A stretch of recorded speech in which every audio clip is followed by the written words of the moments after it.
Balay nga Nangiwayat ti Simultaneous sa cleanup drive iti probinsya babaan iti inisyatibo ti Environment and Natural Resources Office wenno Enro ti gobyerno probinsyal. Sigon ko ni Mr. Georgie Jimenez, Program Environmental Officer, paset ti aktibidad ti Zero Waste Month iti napalabas sa bulan ala ki binuligan ti Provincial Probation Office, Local Government Unit ti Ili ti Bacara. Nagduduma nga ahensya ti gobyerno ken dagiti men in uniform.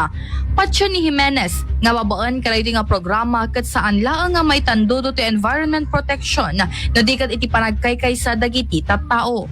Mainayg iti raytoy aw-awisan na ti kooperasyon ti umili ng runa karay ti agindeg iti coastal area sa Kastamot karay ti agturturong iti beach resort apag talaynadan nga nadalos iti aglawlaw. Imbag nga aldaw at nakamay dagiti coastal cleanup na programa at iti Enro. Ay, when pagtutuloy lang tayo iti programa tayo, iti panagdaldalo siyempre iti bulan iti January, sinerebraran tayo iti Zero Waste Month.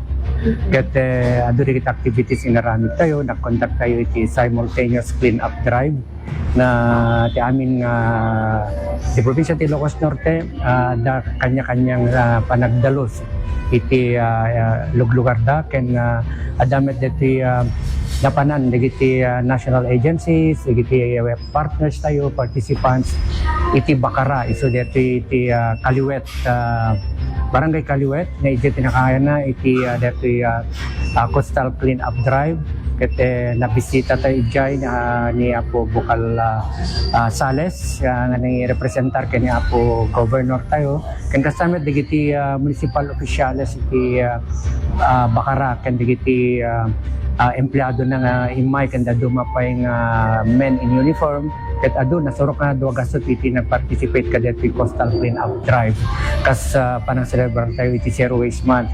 Para iti IFM News, Idol Bernadette Toledo, Tatak, IFM.